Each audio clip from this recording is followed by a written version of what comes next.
If I came off that way, pardon me? You're trying to twist our arm. You're trying I think I'm trying to give you a choice. That is not our intention. We have never talked about that. We came in here in good faith to work with Cecil Township. We put Mount Pleasant Township money towards the planning, towards the drawings. Never came down here and asked for any money for your participation part of it. I really am offended that you're saying that we're holding you hostage. We're offering you an opportunity to get service, sewage service to your residents. And there's not an intention. And also, I don't get paid for this either. George and I are both volunteers. We spend a lot of time trying to bring service to the community. And I'm offended by the fact that you think we're trying to hold you hostage. I thought Mount Pleasant Township meetings were tough. Woo! Well, you're going to build a plant anyhow. Regardless, you have to have a plant. Now, what difference does it make it if it's in Southview or Westland? Okay, let me explain one other thing. Tell me the difference. Okay, when we started 13 years ago, we looked at a plant, and that's what the previous engineer was looking at. Okay. So we put a plant in Southview. Over that 13 years, the DEP now says they're moving across the line into our township. So if you have Why do we have those people up there? Why do we have our own municipal authority? Why should they push their way in here? But evidently, somebody's going to let them. So instead of a plant, you have a pump that pumps it over to a plant. A larger plant is more efficient than a small package plant. How much? So Mount Pleasant, back 13 years ago, Mount Pleasant had 2 plants. Yes, that plan was for two plants. One in Westland and one in Southview. Okay. Well, that makes sense now. You didn't tell us none of that shit before. Now you're going to have 3 plants? No. I thought you said you were going to down to 1. Down to 1. Because of efficiencies. Pump station. Yeah, we're actually 4 pump stations actually. And we're changing them out for pump stations. Now, what happens if we have a boom in residential building in Mount Pleasant Township? Is there any possibility that this can lower the overall cost for the residents? Yeah, as what always happens in the planning phases is you look at what the growth historically has been and try and project what it will be. To size the facilities and do a rate projection. Typically what happens is when you build sewers and there's water in the area, a lot of these farms could end up in housing plants. And if that happens, we have more tap-ins and more people to pay for the operation and maintenance of the system. So if that happens, we hope it's going to happen, that those costs will come down. You know, that $95 a month could get That sounds good, but it never happens that way.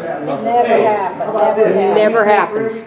Never happens. They charge 10 years down the road, they come in and start building. Didn't have that way in use. No, now they promised us that in use, it never went that way. But is that what you're saying, bud? I'm not making any promises. Oh, yeah, that's right. I can't. I'm just, the question that was posed to me, I'm trying to answer. That's all. The gas. Farmers don't do that no more. They got screwed all they could by developers. So they don't give their land up to anybody to build houses anymore. You know why? Because they get hundreds of thousands of dollars a year off the gas and shit. Until they get plenty of gas and they shut their taps off and they don't want to pay no royalties anymore.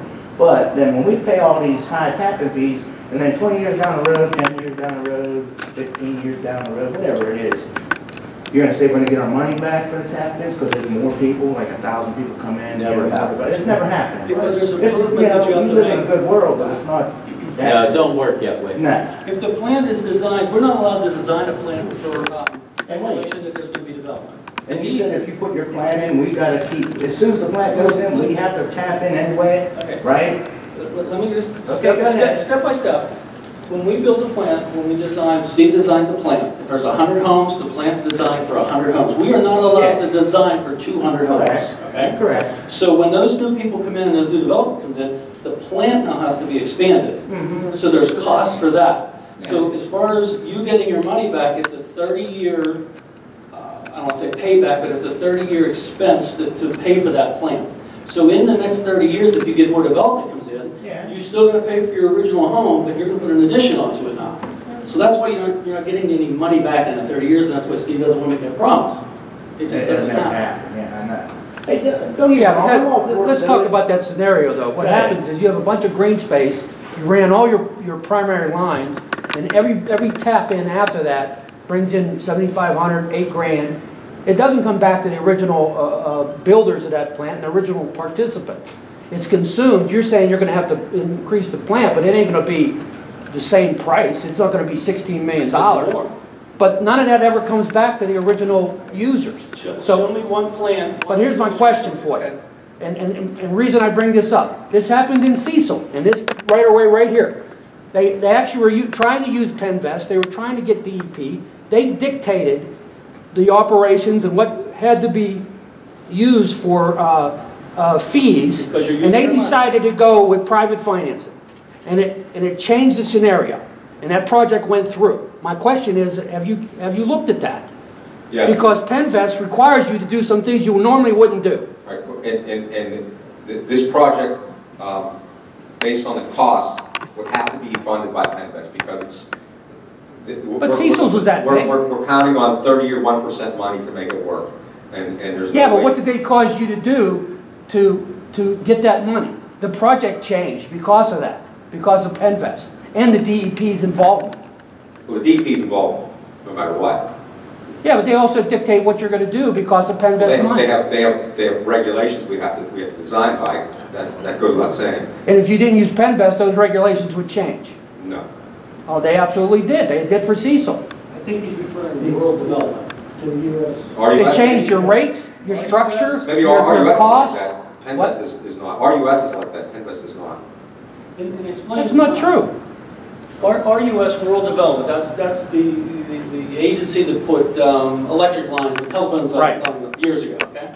So from my understanding, when we look at RUS money, let's just say that we want to run 8-inch pipe along everywhere, because we're planning on maybe a little bit of expansion, we're going to put 8-inch pipe on there. If you get RUS money, they're going to say, you can get by with 4-inch. You don't have any, we're not going to sewer your basements, we're only going to take care of your bathrooms. Those are the regulations that you're talking about. No, that's not what I'm talking about. Penvest is requiring you to do some things. That if you had your private financing and they were municipal bonds, have you ever looked at that? What things, Lynn? What things would Penvest? Well, it changes the project. It changes your rate structure. It changes a lot of things that are being brought back to the users that Cecil worked through. And Tommy, you know that. That's what you guys went private financing. We went private financing because Penvest told us don't apply for Penvest. Our income average mean was too high for Penvest. We didn't qualify at all. Because the income was too high, which generates the rate, your rate structure. That's what I'm trying to tell you. I mean, it changed the whole concept of the conception of the plant and the project. It did. That was income-based. I just wanted to tell you one other thing on the disconnect we have here. I think even my board members might not know this, is that when we approved that 537 study in 2008, the prior board, when we're looking at a $50 a month fee, and Ron, you were here at the time, $3,000, we asked the residents at the time if they were in favor. Most of them were positive about it. To me, the disconnect is that if the project now they're showing us it's 95 for the same project, we can just say, hey, we're not going to be a part of that. But now, again, I'm not a lawyer, there's none here, we will talk to our solicitor about that. That is one question that the board members have asked. I don't know the answer to it. I'm convinced myself, though, that since the cost went from 50 to 95 and the tap went from 3 to 7,500, we can say we're not interested in it. Well, it seems like the cost per user for Southview is about $28,000. I got to believe that you can run it into the plant that you have right now for less than that. If you brought in Gilmore and you brought in everything down to the. You can spend your money with an engineer to figure that out. I mean, how much is the package plant for Southview? I can't believe it's that much money. You're talking about being $3 or $4 million. We're not looking at Southview as a separate project. We're looking at it as a part of the overall if it's a package project. plant, you are. No, we're looking at it as an overall township project. It's one rate structure for everybody. Well, you just loaded the Southview with your whole project. Tell you before. If we did our own project, we would take in the more Mount Pleasant part of. I understand, but that's only, what I'm saying is that's a $3 million to service 100 houses. I got to believe that's out of line. That's my point. You ought to be able to run a main to the Cecil plant and service those houses, plus Gilmore, plus everybody else that's failing down the right-of-way. I have a question. Why isn't the Cecil Township Municipal Sewer Authority in attendance at this meeting here tonight? Because it's not a part of their project. If we ask. It should be. Well, we need guidance and help along the lines. We've said that the zoning board and the Cecil Township Board of Supervisors is one unit. What? At past meetings here. You've contacted them on the side on your own. I thought you said Cecil Township Zoning Board and Cecil Township Board of Supervisors is one unit here. Okay, why isn't the municipal authority here tonight? Cecil Township can maybe help answer some of these questions and give you some guidance here. Frankie, I've never said that. And I didn't say you said, Elizabeth.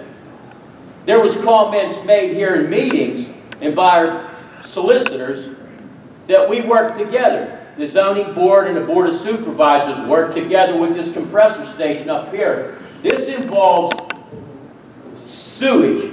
The sanitary authority board, a couple of members should have been here tonight, I believe. Were they invited by it? No, answer the question. Did you invite any of Cecil Township? They don't have any knowledge about the No, answer my question, John. They have knowledge of a lot of this, okay? Because 6, 7 years ago, when you stopped the sewage at the car wash, that could have been ran right up Route 50. I paved the roads for the restoration of the sewer project. Yeah, we wish we could have. We'd like to run it all the way to the township. But I think you should invite your municipal authority here tonight. It's a consideration. But Tom, it's not. They're arguing about their 537. They're going to supersede you.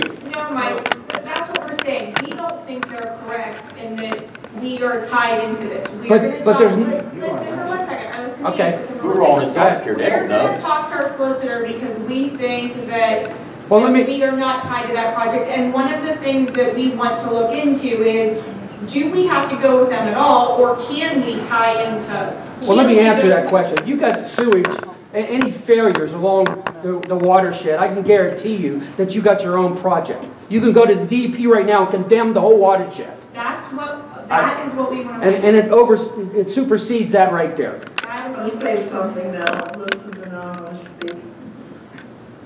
I have the impression that what happens tonight or in the future regarding this project, with or without Mount Pleasant Township, is not going to be decided by them or us, but by the DEP, who in the end is going to dictate what's going to happen.